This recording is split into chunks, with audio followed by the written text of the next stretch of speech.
ಇವತ್ತಿನ ಕೋರ್ಟ್ ತೀರ್ಪಿನ ಬಗ್ಗೆ ವೈಷ್ಣವ್ ಮತ್ತು ಲಕ್ಷ್ಮಿ ತುಂಬ ಗೊಂದಲದಲ್ಲಿದ್ದಾಗ ವೈಷ್ಣವ್ ಮನಸ್ಸಿನಲ್ಲಿ ಯೋಚನೆ ಮಾಡ್ತಾ ಒಂದು ಕಡೆ ಅಮ್ಮ, ಇನ್ನೊಂದು ಕಡೆ ಮಹಾಲಕ್ಷ್ಮಿ, ನಾನು ಯಾರ ಕಡೆ ಹೋಗಲಿ ಎಂಬ ಕೊರಗು ಒಂದು ಕಡೆಯಾದರೆ ಇನ್ನೊಂದು ಕಡೆ ಇವತ್ತು ತೀರ್ಪು ಯಾರ ಕಡೆಗೆ ತಿರುಗುತ್ತೋ ಅನ್ನುವ ಭಯ ಕೂಡ ಕಾಡ್ತಾ ಇತ್ತು ವೈಷ್ಣವಿಗೆ. ನನ್ನ ಪರಿಸ್ಥಿತಿಯನ್ನು ಯಾರಿಗೆ ಅರ್ಥ ಮಾಡಿಸಲಿ ಎಂಬ ಮನಸ್ಸಿನ ಮಾತಿಗೆ ಲಕ್ಷ್ಮಿ ಕೂಡ ಮನಸ್ಸಿನಲ್ಲೇ ಉತ್ತರವನ್ನು ನೀಡ್ತಾಳೆ. ನನಗೆ ನಿಮ್ಮ ಪರಿಸ್ಥಿತಿ ಅರ್ಥ ಆಗುತ್ತೆ ವೈಷ್ಣವ್.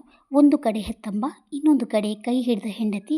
ನೀವು ಯಾರ ಕಡೆಗೆ ಹೋದರೂ ಕೂಡ ಸತ್ಯದ ಪರವಾಗಿ ನಿಲ್ಲಲೇಬೇಕು ಎಂಬ ವೈಷ್ಣವ್ನ ಮನಸ್ಸಿನ ಮಾತಿಗೆ ಮನಸ್ಸಿನಿಂದಲೇ ಉತ್ತರವನ್ನು ನೀಡ್ತಾಳೆ ಲಕ್ಷ್ಮಿ. ಸ್ವಲ್ಪ ಸಮಯದಲ್ಲಿ ವಿಧಿ ಲಕ್ಷ್ಮಿ ಲಕ್ಷ್ಮಿ ಎಂದು ಜೋರಾಗಿ ಕೂಗಿ ಲಕ್ಷ್ಮಿಯನ್ನು ಕರೀತಾಳೆ. ವಿಧಿಯ ಕೂಗಿಗೆ ಮನೆಯವರೆಲ್ಲರೂ ಹಾಗೂ ಲಕ್ಷ್ಮಿ ಮತ್ತು ವೈಷ್ಣವ್ ಓಡೋಡಿ ಬರ್ತಾರೆ. ಏನಾಯಿತು ವಿಧಿ, ಯಾಕಿಷ್ಟು ಜೋರಾಗಿ ಕೂಗ್ತಾ ಇದೆಯಾ ಎಂದು ವಿಧಿಯನ್ನು ಲಕ್ಷ್ಮಿ ಪ್ರಶ್ನಿಸಿದಾಗ, ನೋಡು ಲಕ್ಷ್ಮಿ, ನಾವೆಲ್ಲರೂ ಕೋರ್ಟಿಗೆ ಹೋಗುವ ಮುಂಚೆ ಒಂದು ತೀರ್ಮಾನಕ್ಕೆ ಬರಬೇಕು. ಅಮ್ಮ ಇನ್ನೋಸೆಂಟ್ ಎಂದು ಪ್ರೂವ್ ಆದರೆ ನೀನು ಮನೆ ಬಿಟ್ಟು ಹೋಗಬೇಕು ಎಂಬ ಕಂಡೀಷನನ್ನು ವಿಧಿ ಲಕ್ಷ್ಮಿಗೆ ಹಾಕ್ತಾಳೆ.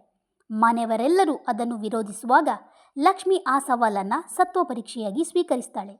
ಕಾವೇರಿ ಅತ್ತೆ ನಿರಪರಾಧಿ ಎಂದು ಸಾಬೀತಾದರೆ ಖಂಡಿತ ನಾನು ಮನೆ ಬಿಟ್ಟು ಹೋಗ್ತೇನೆ ಎಂಬ ಸವಾಲನ್ನು ಸ್ವೀಕರಿಸ್ತಾಳೆ ಲಕ್ಷ್ಮಿ.